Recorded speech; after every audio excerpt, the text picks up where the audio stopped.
Into the late 1990s, coverage only consisted of rare one-line mentions.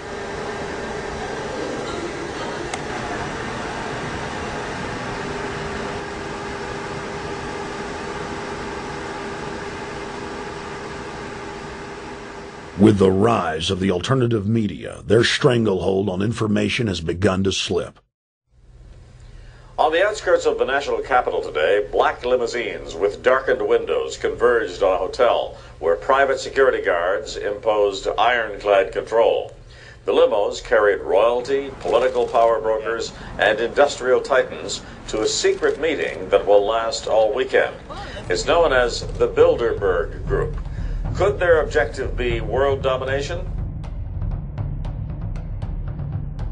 Every 4 years, Bilderberg meets in North America, and in June of 2006, we decided to travel to Ottawa, the capital of Canada. The site of Bilderberg.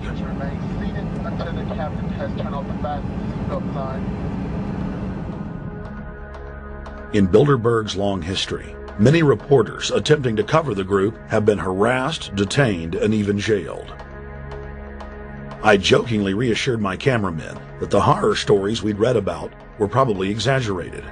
I was wrong.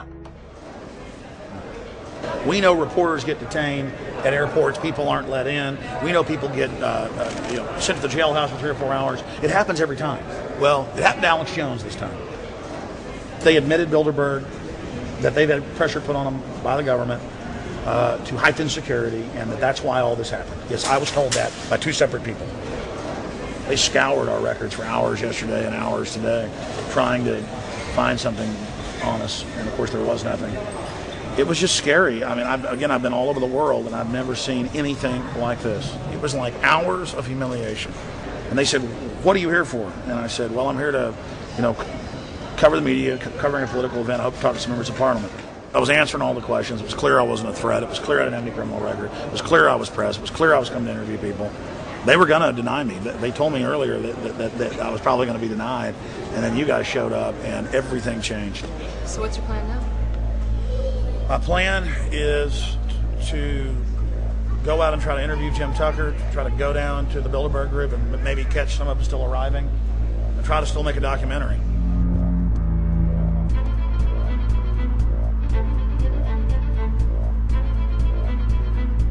So instead of being here at 8 a.m. in the morning when the Bilderberg Group attendees, the 100 elite of the planet, start showing up, we're going to be getting here about 3:30 or so, and we'll see if we can catch any of the elites coming in.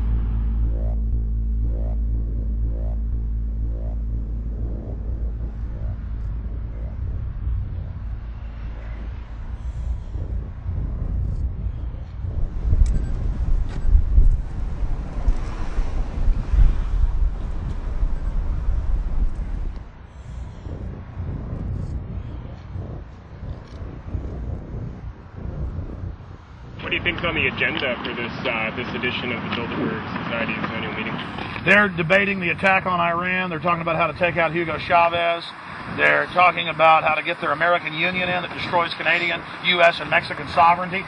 So we're talking about the death of Canada is what's happening in there right now. The death of your sovereignty is happening in there right now. CNN has even reported that these individuals have put out the policy reports through the Council on Foreign Relations that writes their scholarly white papers to end the United States, to end Canada, and to end Mexico.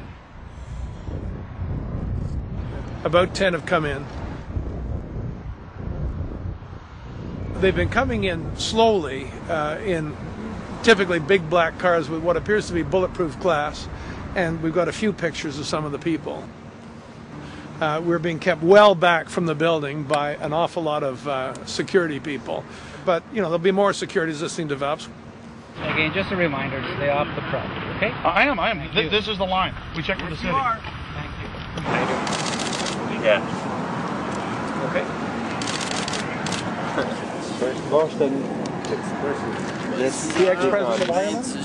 Maybe? Okay. Danny will know.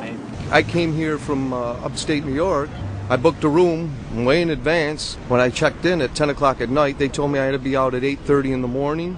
And so, of course, I complied to what they wanted. I wasn't happy about it because I had been tired. I drove quite a long way.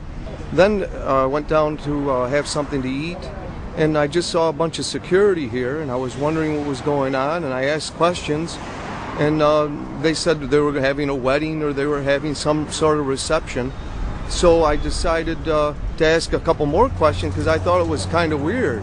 And then I saw them from my hotel window. They were in the back with flashlights looking at the trees, looking up through the trees, and they were also in front of the hotel combing. It looked like combing the hotel. So I kind of was wondering what was going on, and I left. I got up this morning, I checked out, and then the fellow that I spoke with, the last fellow I spoke with, said, well, you'll know all about it in the newspaper. Well, I didn't have to wait because there was a group of people out here telling me everything that was going on. They're not fooling anybody any longer when you've got this many cops, you know, and detaining Alex Jones at the border.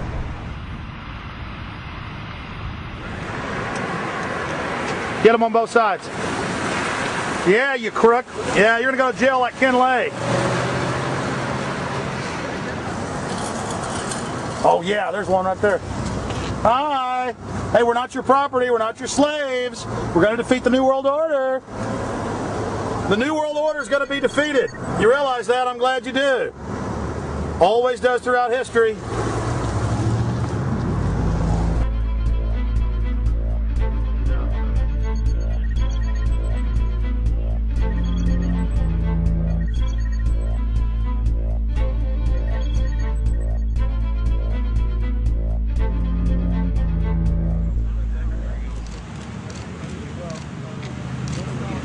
The boss. Boss is leaving.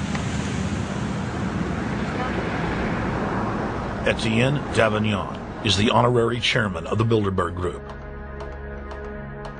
as well as the head of its steering committee. The committee he heads selects and invites each year's attendees. In the last decade, the list of attendees has been leaked to reporters by moles on the inside. Veteran newspaper reporter Jim Tucker has been covering the Bilderberg meetings for over 30 years and has physically attended more than 20. We traveled back to our hotel to see if Jim Tucker received the 2006 list. First heard about Bilderberg in 1975, and I said, I don't believe it. That's not possible. Who in hell's Bilderberg? I spent 20 happy years with metropolitan newspapers. All the wires are clicking at my ear. That could not happen without me knowing about it. And the thing that first impressed me most was columns in 1957 by the late, great Westbrook Pegler, a widely syndicated columnist. He wrote 2 lengthy columns about how approximately 100 leaders of international finance, heads of state, high public officials were meeting behind armed guards and closed doors on Jekyll Island, sealed off. What are these powerful internationalists doing? And why is it so secret? Why do they have armed guards outside? Why is it sealed off? The newspapers totally ignore it. Not a word. Total blackout in the United States. Since then, I've never stopped pursuing Bilderberg, or the whole international gangster organization led by Rockefellers and Rothschilds, as they manipulate the world for their own selfish interest.